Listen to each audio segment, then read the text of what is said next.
आपला म्हणजे दत्त जयंतीचा सोहळा येतोय, तर त्यासाठी सगळ्यांचे म्हणजे पारायण वगैरे करायची तयारी चालूच असेल. तर पारायण कसं करायचं, काय करायचं याचा संपूर्ण डिटेल व्हिडिओ मी बनवलेला आहे. तर त्याची लिंक मी खाली देईलच तुम्हाला. पण अजून एक थोडीशी माहिती पारायणाबद्दल म्हणजे मला जेवढी माहिती आहे तर ती सगळी माहिती तुम्हाला म्हणजे त्या व्हिडिओ थ्रू तर मी दिलेलीच आहे. पण म्हटलं की अजून थोडीशी माहिती आपण या व्हिडिओमधून पण शेअर करूया.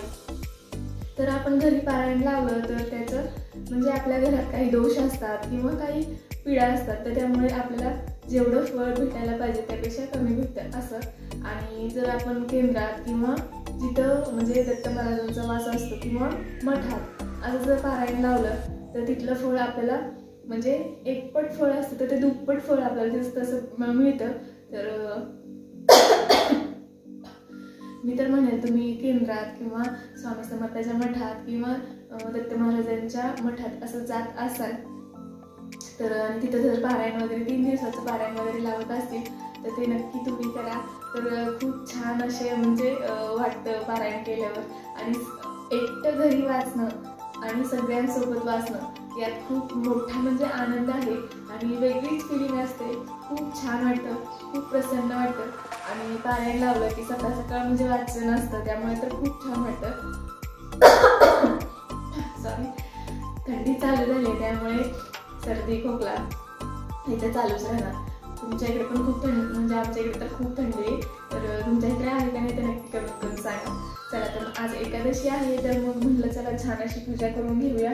पूजा तर माझी रोजची असतेच, पण म्हटलं विठ्ठल रुक्माईचा अभिषेक पण करूया आणि पूजा पण करून घेऊया. तर म्हटलं तुमच्यासोबत शेअर करावं की पारायण म्हणजे असं खूप जणांना पारायण करायचं असतं आणि आपल्याला माहिती नसते थोडीफार की कसं करायचं काय करायचं. तर याचा पूर्ण डिटेल व्हिडिओ मी केलेला आहे. जेव्हा आता श्रावण महिन्यात जेव्हा मी पारायण केलं होतं तर ते 7 दिवसाचं पारायण मी केलं होतं. आणि आता आमच्या गुरुतीर्थावरती पण पारायण असतं तर मी म्हणजे ते पण करणार आहे.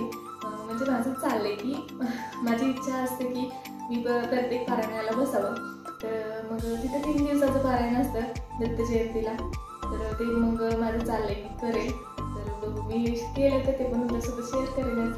तर माझी अशी म्हणजे सांगायची एक हे आहे की जर तुमच्या इथं केंद्र असेल किंवा स्वामी समर्थाचा मठ असेल आणि तिथं जर पारायण म्हणजे असेल करणार असतील तर तिथलं म्हणजे जे पॉझिटिव्ह वाईब्स असतात ना ते काही वेगळ्याच असतात. म्हणून तुम्ही नक्की तिथं पारायण करा. आपल्या घरी पण काही कार्यक्रम असला तर किती म्हणजे सगळे एकत्र असतात त्यामुळे खूप छान वाटतं. तर असं आपला दत्त जयंतीचा सोहळा म्हणजे जे स्वामी भक्त आहेत ते दत्त भक्त आहेत तर त्यांच्यासाठी एक आनंदाचा सोहळाच असतो.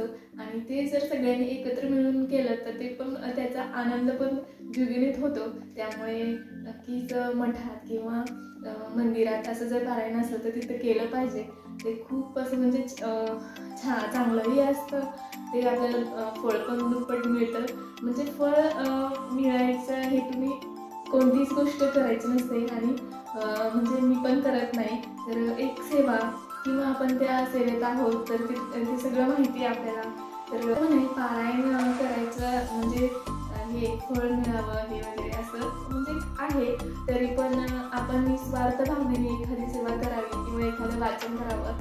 तर म्हणजे आपण जर काही इच्छा ठेवून काय केलं तर देव आपली तेवढी इच्छा फक्त पूर्ण करतो. पण आपण म्हणजे देवाला समर्पित झालो तर म्हणजे नाही का की तू फक्त माझ्या पाठीशी राहा तर देव कायम आपल्यासोबत असेल तर आपल्याला म्हणजे कशाचीच कमी पडणार नाही. त्यामुळे की म्हणजे तुम्ही काही फळाच्या अपेक्षा ठेवून पारायण करण्यापेक्षा निस्वार्थ भावनेने पारायण केलं तर ते खूप छान तुम्हाला पण खूप असं म्हणजे पॉझिटिव्ह वाटेल. तुम्ही नक्की बघा. आणि खरंच म्हणजे काही गोष्टी केल्याने खूप वेगळंच समाधान मिळतं. तर पारायण वगैरे केल्यावर मला पण खूप समाधान असं वेगळंच असतं ते. तर तुम्ही पण नक्की पारायण लावा. कुठे नाही जमलं तर आपण घरी पण करायचं. म्हणजे कसं करायचं काय करायचं घरी पारायण करायचं तर ते मी व्हिडिओ केलेलाच आहे त्याच्यावर. तर तो व्हिडिओ मी खाली लिंक करेल तर तो नक्की बघून पारायण करा. तर आता म्हणजे कुणाकुणाची माझी पण छोटी मुलं आहेत तर त्यामुळे ते मुलांचं करून मग हे बाकीचं करावं लागतं. टिफिन असतो, मुलांची आवरावर असते, मुलांचा अभ्यास असतो. तर हे सगळं करून आपल्याला एखाद्या वेळेस नाही जमत मठात किंवा मंदिरात पारायण करायला, मग आपल्याला घरी सोयीचं पडतं की मुलांचं आवरून आपण ते करू शकतो. तर आपण मग घरी पण 7 दिवसाचं पारायण लावू शकतो, जेणेकरून दत्त जयंती दिवशी किंवा त्याच्या आदल्या दिवशी आपलं उद्यापन येईल अशा पद्धतीने आपण पारायण लावू शकतो. पण घरी किंवा मठात पारायण लावणं महत्त्वाचं. चला, खूप गप्पा मारल्या. आता देवपूजा करायची मला, आणि आज एकादशी पण आहे, तर मग छान असा अभिषेक पण करू. माझी जी नित्यसेवा असते तर त्याचे मी बरेच व्हिडिओ बनवलेले आहेत, पण आज एकादशी आहे तर त्यामुळे म्हटलं चला आपण छान असा अभिषेक करणार आहे. आणि असं जर व्हिडिओ वगैरे बघितले तर आपल्यालाही खूप असं एनर्जी येते, त्यामुळे म्हणजे अभिषेक केलेला वगैरे बघायला पण छान वाटतं.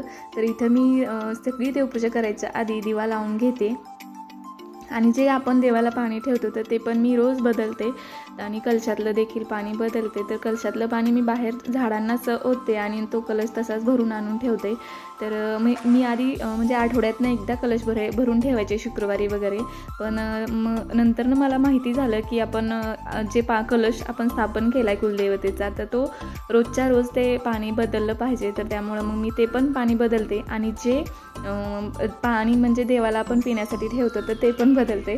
आणि एक सवयच लागून गेली आहे की जे देवाला आपण पाणी ठेवतो तर ते झाकून ठेवलेलंच असतं, आणि ते मग ते पाणी पिते आधी मी, आणि नंतरनं मग दुसरं पाणी देवाला ठेवते असं. परवा मी देवपूजा करत होते तर तेव्हा माझ्या लक्षात आलं की म्हणजे मी पाणी प्यायचं पाणीच देवांना आंघोळीला घेते. तर ते घेतलं होतं मी, आणि इतकं गार होतं, आणि आता इतकी थंडी सुटली. तर म्हटलं आपण देवांना पण कोमटच पाणी घेत जाऊ. म्हणजे आपण असं एवढं गार पाण्याने आंघोळ नाही करू शकत, तर देवांना तरी का घालायची. मी मागे एकदा व्हिडिओ बनवला होता की नित्य देवपूजा कशी करायची, काय करायची, तर त्याच्यावर खूप कमेंट आलं होतं की एकत्र देवांना आंघोळ नाही घालायची. मग म्हणजे असं एकत्र देवांना आंघोळ घातली तरी चालते. तर खूप जण विचार करतात की अरे एकत्र देवांना आंघोळ नाही घालायची, तर मग आपण गार पाण्याने तरी कशाला देवाला आंघोळ घालायची. तर हे माझं मत आहे. तर म्हणजे जमलं तर आपण सगळ्यांनी देवाला कोमट पाण्याने आंघोळ घातली पाहिजे. माझी देवपूजा आवरली आहे आता, तर मी आता अभिषेक वगैरे करून घेणार आहे. चला. रूप हे साजी रे आज पाहुनी या डोळा, जन्म अवघाची झाला सुखाचा सोहळा, घेऊन कृपाळू करकटवारी, चैतन्य सावळे उभे विटेवारी, आज माहेरासी आलो आम्ही आनंदेना आलो, निघता निघेना पाय माया सांग करू काय, नको लोटू दूर लवलाही लवलाही आई, मौली विठाई पंढरीचे आई, गोडी तुझ्या नामाची जराही अमृताही नाही.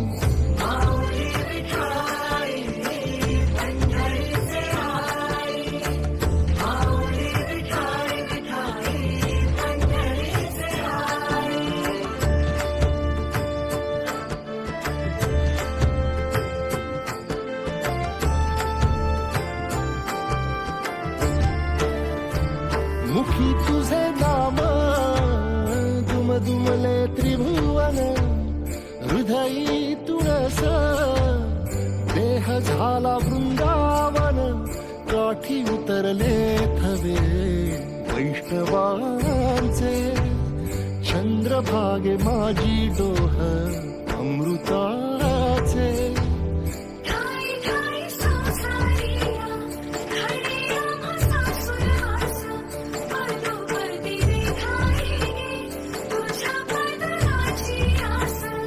ओढ तुझ्या पंढरीची आम्हा सदाही राही, माऊली विठाई पंढरीचे आई, गोडी तुझ्या नामाची जराही अमृताही नाही.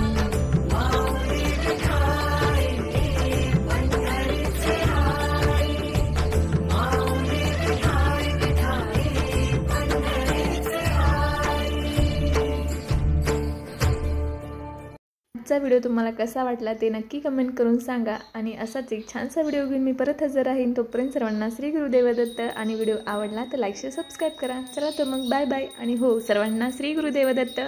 आणि येणाऱ्या उत्सवाच्या तुम्हाला खूप खूप शुभेच्छा, म्हणजेच दत्त जयंतीच्या तुम्हाला खूप खूप शुभेच्छा. वक्रतुंड महाकाय सूर्यकोटि समप्रभ निर्विघ्नं कुरु मे देव सर्वकार्येषु सर्वदा. गुरु ब्रह्मा गुरु विष्णु गुरुदेवो महेश्वरा गुरु साक्षात् परब्रह्मा तस्मै श्री गुरवे नमः. श्री गुरुदेव दत्त. श्री गुरुदेव दत्त. श्री गुरुदेव दत्त. अनंत कोटि ब्रह्मांड नायक राजाधिराज योगीराज सच्चिदानंद परमहंस अक्कलकोट निवासी श्री स्वामी समर्थ महाराज की जय. सद्गुरु शंकर बाबा महाराज की जय. श्री गुरुदेव दत्त. श्री गुरुदेव दत्त. श्री गुरुदेव दत्त.